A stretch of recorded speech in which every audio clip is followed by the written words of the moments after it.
आएर नि मिठो रहेछ त नि। मिठो नभए पनि मिठो मात्र खानु पर्यो है।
मजा आयो।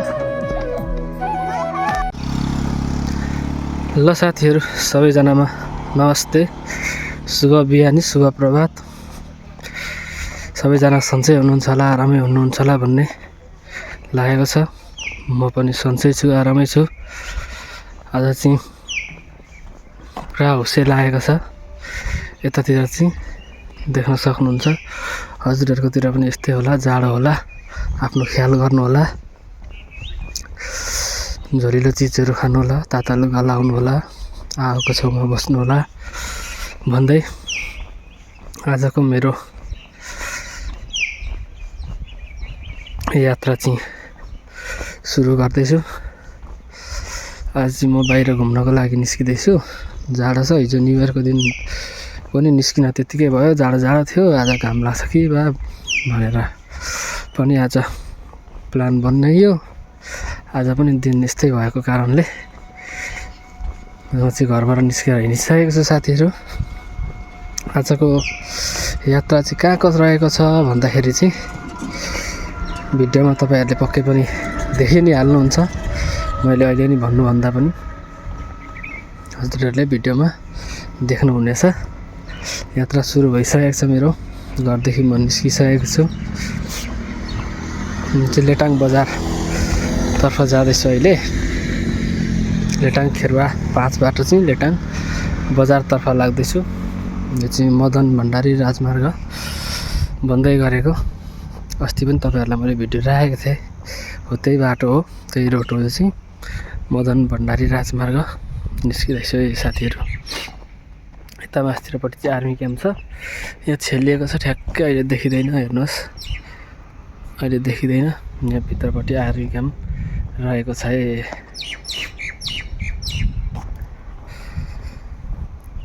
ल साथीहरू बिचमा जोडिँदै गरौँला। अहिलेलाई पनि म केही छिनको लागि विश्राम लिन्छु है त साथीहरू।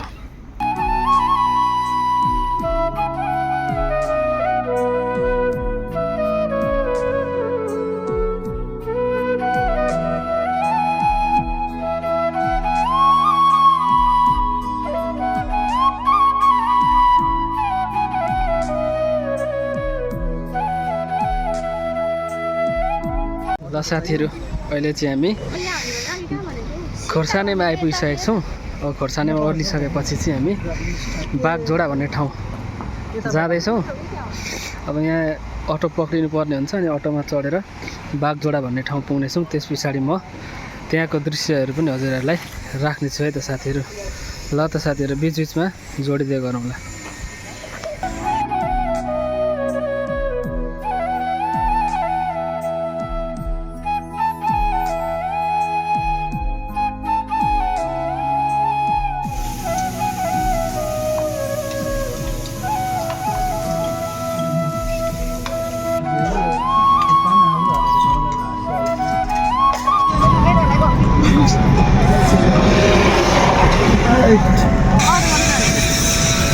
साथीहरू हामी चाहिँ अब विराट के अरे खोर्सानीबाट चाहिँ हामी उत्तरतर्फ लागिसक्यौँ।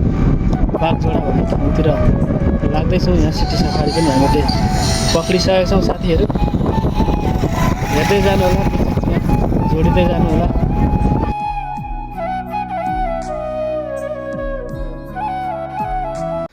ल साथीहरू हामी चाहिँ फाइनल्ली आज चाहिँ बागझोडा भन्ने ठाउँ चाहिँ आइपुगिसकेको छौँ।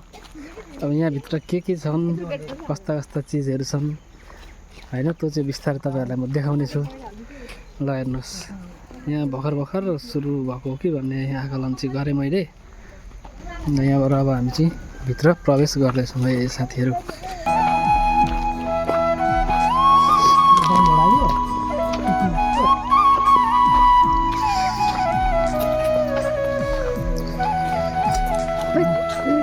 मूर्ति देख्न सक्नुहुन्छ साइडमा, यहाँ फलेचा रहेछ।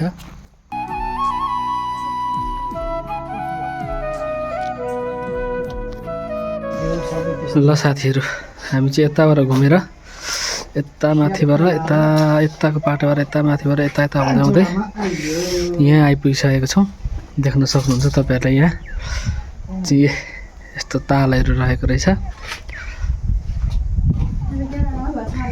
ल हेर्नुहोस् साथीहरू, भर्खर यहाँ चाहिँ स्थापना भएको होला जस्तो लाग्यो मलाई चाहिँ। ठिकै छ, यहाँ बोटिङ पनि छ है, चस्स अलिकति देखिन्छ है। ल हेर्नुहोस् है साथीहरू, यस्तै छ।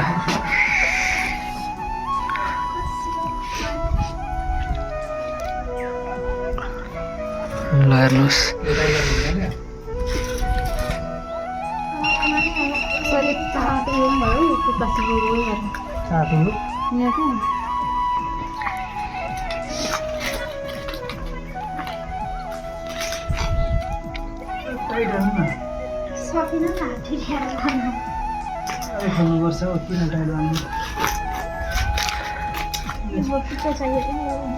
के गर्ने यहाँ कहाँ अहिले यहाँ बसेको हुन्छ अर्को ठाउँमा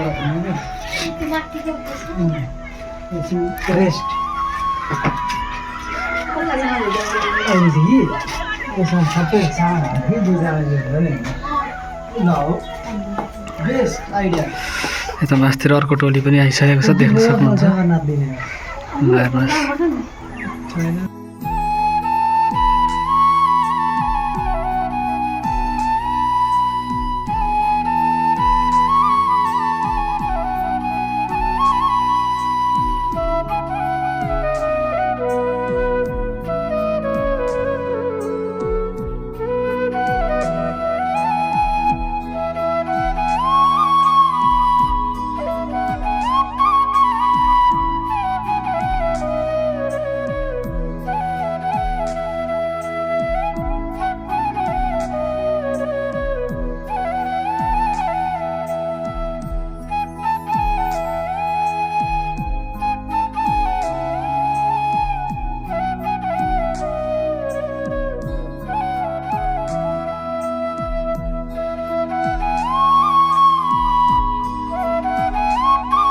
साथीहरू अब हामी चाहिँ माथि लाग्दैछौँ, चढ्दैछौँ। बागझोडाको यो ट्री हाउस, बागझोडाको ट्री हाउस अरे यो चाहिँ।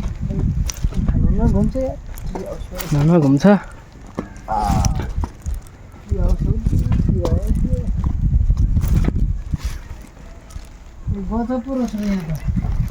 बस्ने खाने ठाउँ हो क्या पुरै। ल हेर्नुहोस् साथीहरू, यहाँ माथिबाट चाहिँ भिडियो अवलोकन गर्न सकिन्छ। अघि चाहिँ हामी उहाँ तल थियौँ, त्यहाँबाट यसै हुँदै यो सानो गोरेटो छ नि यहाँनिर, यो गोरेटोबाट सट्ठै हामी यता आएको।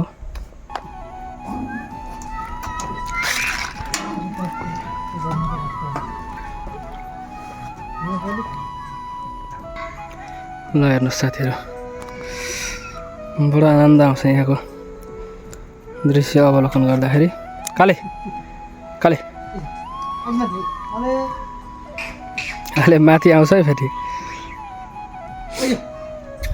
ल हेर्नुहोस् साथीहरू, एकदम सुन्दर शान्त वातावरणमा वरिपरिको दृश्य देखाउँदैछु म हजुरहरूलाई। ल हेर्नुहोस्, यही रुखमा चाहिँ यसरी बनाइएको रहेछ यहाँनिर साइडबाट फलामको पिलर दिएर यही रुखलाई पनि सपोर्टमा राखेर बनाइएको रहेछ। ल हेर्नुहोस्, यहाँ पहिले चिप्लेटी रहेछ के अरे, यहाँनिर अहिले भत्केको जस्तो देख्दैछु। ल हेर्नुहोस्, यता डाइनोसर के हो यो, ऊ माथि पनि चिप्लेटी रहेछ हो, देख्न सक्नुहुन्छ। यता माथि पनि चाकाचुली छ यहाँ पर, अनि चिप्लेटी पनि रहेछ त्यहाँ। ल हेर्नुहोस् साथीहरू, देख्दै हुन्छ।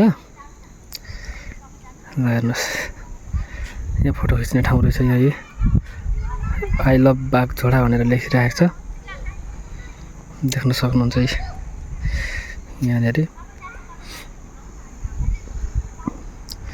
एकदम सुन्दर शान्त वातावरण, सुनसान,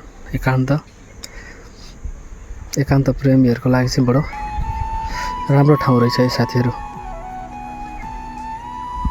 यहाँ ठाउँमा के को गुठी मठ मन्दिर जस्तो पनि मैले देखिरहेको थिएँ अघि तलतिर। सुरुमा पस्दाखेरि पनि तपाईँहरूलाई मैले देखाएँ साइडमा। तल यहाँनिर देख्न सक्नुहुन्छ हो, यहाँ घेरेको छेकेको जस्तो देखिन्छ नि। यही हो यहाँनिर, यहाँ मन्दिर छ एउटा, कुन मन्दिर हो यो चाहिँ मलाई पनि थाहा भएन।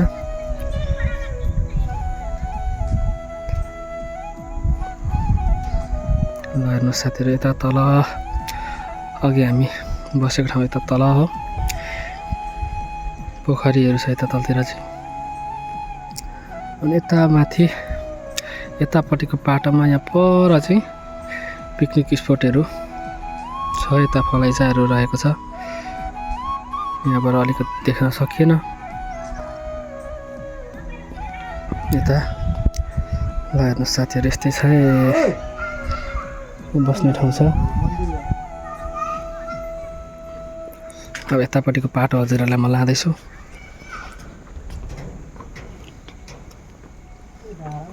ल हेर्नुहोस्, बाघझोडाको ब्रिज वारिपारि गर्ने।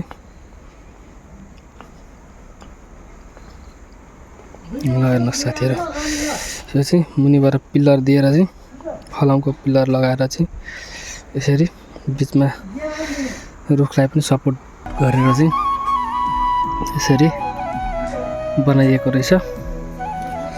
साथीहरू अझै मजाले म देखाउने कोसिस गर्छु। त्यही देख्नुहुँदैछ। ल हेर्नुहोस्, अघिको उतापट्टि को पाटो चाहिँ यस्तो छ, फलामको पिलरहरू दिएर यसरी बनाइएको छ। ल हेर्नुहोस् साथीहरू,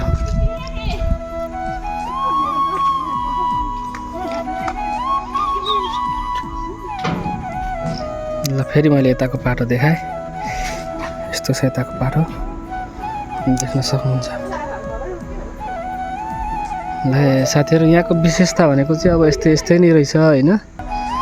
र पनि सुन्दर शान्त वातावरणमा एकदम एकान्त प्रेमीहरूको लागि अनि युवा युवती जोडीहरूको लागि पनि शान्त वातावरण, धार्मिक स्थल, सबै कुराले भरिपूर्ण भएको ठाउँ रहेछ। आजको भिडियो यस्तै छ साथीहरू। अहिलेलाई भने म एकछिनलाई विश्राम लिएँ, फेरि जोडिँदै गर्नेछु। ल साथीहरू, फाइनल्ली मैले चाहिँ आज अहिले चाहिँ बाघझोडाको बाघ पनि देखाइसकेको छु, तपाईँहरूलाई देख्न सक्नुहुन्छ। ल हेर्नुहोस्, बाघझोडाको बाघको मूर्ति चाहिँ यस्तो रहेको छ साथीहरू। यतापट्टि चाहिँ चाकाचुली खेल्ने ठाउँ रहेछ केटाकेटीको। ल हेर्नुहोस्, यहाँ चाहिँ चाकाचुली खेल्न एकदम धमाधम छ हाम्रो बहिनी ज्वाइँको चाहिँ। ल हेर्नुहोस् साथीहरू, चाकाचुली खेल्न मन छ भने आउँ है साथीहरू। यतापट्टि सानो बाबुहरू पनि खेल्दै हुन्छ। ल हेर्नुहोस्,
ल साथीहरू, यति बेरसम्म भिडियो हेरेर साथ दिनुभयो त्यसको लागि धेरै धेरै धन्यवाद। फेरि दिनमा पनि यस्तै नयाँ भिडियोहरू, राम्रा भिडियोहरू लिएर आउने नै छु। अहिलेलाई भने बिदा चाहन्छु। हवस् त। मजा आयो।